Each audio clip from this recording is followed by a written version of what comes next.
সরকারের সাফল্য দেখাতে পারবেন 6 মাসে? আমি জিজ্ঞেস করলাম সফলতা কি, বললেন 0। সব কিছু বাড়ে, রোড বাড়ে, ট্রাফিক জ্যাম, জিনিসপত্রের দাম কিছু করতে পারে না। কিন্তু আমাদের বিপদ, এই সরকার যদি ব্যর্থ হয়, নতুন সরকার কোথায় পাবে?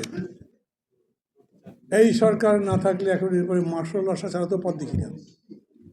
যারা মনে করছেন যে এই সরকার চলে যাওয়ার পরে একটা নিরপেক্ষ সরকার আনবো, নিরপেক্ষ সরকার মানে এমন নিরপেক্ষ যে বাকিদের কোনো পক্ষই রাখতে দেবে না, সে এমন কোনো সংস্কার হয়েছে? এইবার আমি ভালো কথা দেখছি, যেমন ধরেন বলছে হাইকোর্ট সার্কিট বেঞ্চ সমস্ত ডিভিশন হেডকোয়ার্টারে নিয়ে যাবে। ভালো আছে না? কেউ ভালো করে খেয়ালই করেননি, তাহলে সংস্কার আন্দোলন কী করছে? আমি আবার বলি, কোনো রাজনৈতিক দলের কর্মী যদি হন, তাহলে আপনাকে এটা জানতে হবে কি কি প্রস্তাব আসছে, কি কি হতে পারে, আমি কি কি বলতে পারি। আবার আমি আপনাদের জিজ্ঞেস করছি, হাইকোর্ট বিভাগের সার্কিট বেঞ্চ প্রত্যেকটা বিভাগে যদি একটা করে যায়, ভালো হবে না খারাপ হবে? আপনাদের জানতে হবে।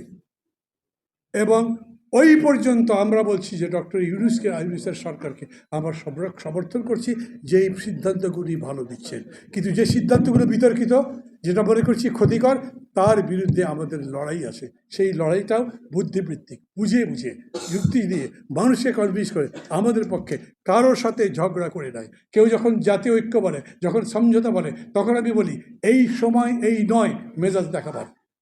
এখন গণতন্ত্র এইটা বলে না যে ও আমার ছোট, আমার কথা শুনতেই হবে, ছোট যদি ঠিক বলে তাহলে তাই শুনতে হবে। গণতন্ত্র মানে মেজরিটি মাইনরিটি, যে সংখ্যাগরিষ্ঠ তার কথা মানতে হবে।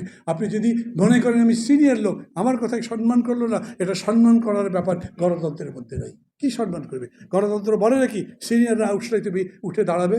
বলে না। গণতন্ত্র বলে সবারই অধিকার আছে কথা বলবার, কারো অধিকার খর্ব করা যাবে না, কিন্তু মেজরিটি যা বলবে সেইটা শুনতে হবে। খেয়াল করবেন, আমরা যে সংস্কার করছি সেই সংস্কার মেজরিটি মাইনরিটির ভিত্তিতে করছি না। বিএনপি বলছে সংস্কার যদি করতে চান তাহলে সমস্ত প্রস্তাব পার্লামেন্টে নিয়ে আসেন। তার মানে এখন যে সংস্কার প্রক্রিয়া চলছে এগুলো বিএনপি চায় না, বন্ধ করতে চায়। চাইতেই পারে তারা, তাদের ওই যুক্তি আছে। কারণ আপনি এখানে বলছেন যত প্রস্তাব আসবে জড়ো করতে থাকো, জড়ো করতে থাকো, জড়ো করতে থাকো, তারপরে সবাইকে ডাকো। ভাই কী হয়েছে বলেন তো? ডক্টর ইউনূসের কথায় বিএনপি চেঞ্জ করবে তার সিদ্ধান্ত?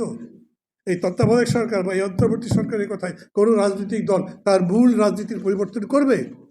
এটা না বোঝার তো কিছু নাই। তাহলে অন্তর্বর্তী সরকারের অতখানি বিজ্ঞতা, অতখানি প্রাজ্ঞতা থাকা দরকার ছিল। তারা রাজনৈতিক দলগুলোর সাথে প্রথম থেকে কথা বলতে থাকতেন, এই ব্যাপারে আমি দ্বন্দ্ব দেখছি, এই ব্যাপারে সমস্যা দেখছি, কি করা যেতে পারে বলেন। ডক্টর ইউনূস ডাকলে কোন রাজনৈতিক দল তার ডাকে সাড়া দিত না বলেন? কিন্তু আমরা সেরকম করে, আমাদের দুর্ভাগ্য হচ্ছে এই দেশের মানুষ এত ভালো, কিন্তু নেতৃত্ব বারে বারে এমন ভুল করছে যে জাতি উঠতে উঠতে পড়ে যাচ্ছে।